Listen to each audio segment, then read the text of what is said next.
नमस्कार दोस्तों, मेरा नाम है Ashish Rathore. Indian rail dynamics channel में आपका स्वागत है।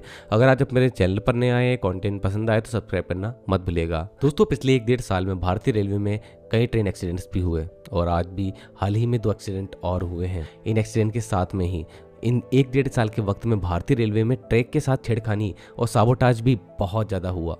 ये रुकने का नाम ही नहीं ले रहा है और आए दिन छोटे मोटे ट्रेन एक्सीडेंट भी होते ही जा रहे हैं। हालांकि काफ़ी मामलों में भारतीय रेलवे की खुद की लापरवाही निकल के आई, जिसमें एम्प्लॉयज़ ने सही से मेंटेनेंस की ही नहीं थी और कई बार हमने देखा कि रिले के कनेक्शन में भी गड़बड़ सामने आई है।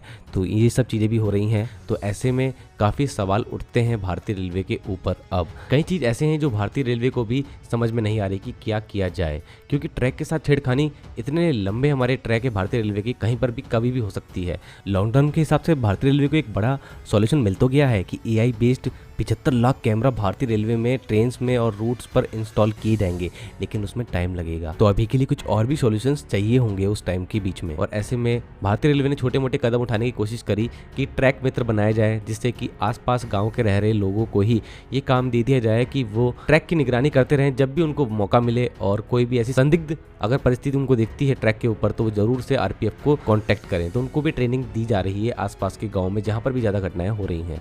अभी तक हमने उत्तर प्रदेश में, राजस्थान में, मध्य प्रदेश में कई जगहों पर लगातार घटनाएं होती देखी पिछले 1-1.5 सालों में ट्रैक के साथ छेड़खानी की।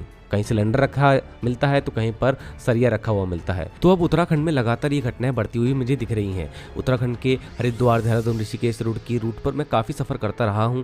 तो दोस्तों, इस रूट पर अब ये सारी घटनाएं हो रही हैं जो कि कुछ महीनों पहले हम लोगों को यूपी में और राजस्थान में होती हुई दिख रही थी। यहाँ पर चलने वाली नैनी दून जनशताब्दी ट्रेन को काफ़ी ज़्यादा नुकसान पहुँचाने की कोशिश की गई है। कई बार इस ट्रेन को टारगेट किया जा रहा है। और अब हाल ही में रुड़की से कुछ दूर पहले लंधोरा और ढंढेरा के बीच में लगभग सुबह 6:30 बजे गुड्स ट्रेन की लोको पायलट ने इतना सुबह एक सिलेंडर को ट्रैक पर देखा और इमरजेंसी ब्रेक अप्लाई कर दिए। यहाँ पर भी एक सोची समझी घटना को अंजाम देने की पूरी साजिश थी, जहाँ तक मुझे लगता है। और रुड़की से जो ढंढेरा पहले पड़ता है, उस ढंढेरा रेलवे स्टेशन के 1 किलोमीटर पहले की ये घटना है। सिलेंडर खाली था, लेकिन बहुत इम्पैक्ट पहुंचा सकता था लोगों को ये अगर ट्रेन तेजी से इस पे टकराती। अब दोस्तों, कल थर्सडे को सुबह 4:30 बजे, जब अंधेरा होता ही है, उस टाइम पर देहरादून के नज़दीक ऐसी घटना को अंजाम दिया गया। ट्रेन नंबर 14116 काठगोदाम से देहरादून जा रही ट्रेन जब देहरादून पहुंचने ही वाली थी, तो उससे पहले डोईवाला और हर्रावाला रूट पर इनके बीच में इस ट्रेन के लोको पायलट को अचानक से लाउड साउंड सुनाई देती है इंजन के नीचे और स्पार्किंग होती दिखाई देती है और वो इमरजेंसी ब्रेक अप्लाई कर देता है। और जब जाकर के देखते हैं तो पता लगता है इंजन में फंसा हुआ है एक 15 फीट लॉन्ग सरिया, और ये लोहे की जो रॉड है 3 इंच थिक थी।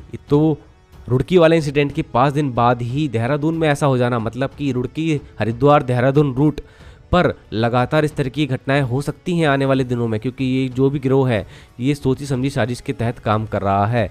तो अनुज गर्ग जी, जो कि लोको पायलट थे, उन्होंने बहुत ज़्यादा सूझबूझ दिखाते हुए ये सब चीज़ें जो हैं होती देखी तो ट्रेन को टाइम पर रोक लिया, नहीं तो घटना यहाँ पर भी बड़ी हो सकती थी। उन्होंने जो बड़े अधिकारी हैं उन सभी को जानकारी दे दी है। हालांकि मैं ये वीडियो दोस्तों इसलिए भी बना रहा हूँ कि इसकी अवेयरनेस आसपास के मेरे जो लोग जुड़े हुए हैं, रेल फैंस भी जुड़े हुए हैं, देहरादून के, हरिद्वार के, रुड़की, लक्सर और मुरादाबाद और मुजफ्फरनगर, बहुत आगे तक के जितने भी हमारा जो ये एरिया पड़ता है NR का, उन सभी को ये अवेयरनेस रहे कि इस तरह की घटनाएं हो रही हैं। अगर कुछ भी संदिग्ध दिखाई देता है तो आप भी हेल्प कीजिए RPF की, और क्योंकि घटनाएं अभी ताज़ी हैं और ऐसे में ये लोग पकड़े भी जा सकते हैं ऐसी घटना को अंजाम देते वक्त, क्योंकि ये जो रूट है, इस रूट में आसपास के छोटे मोटे गांव बहुत ज़्यादा लगते हैं ट्रैक के नज़दीक से ही।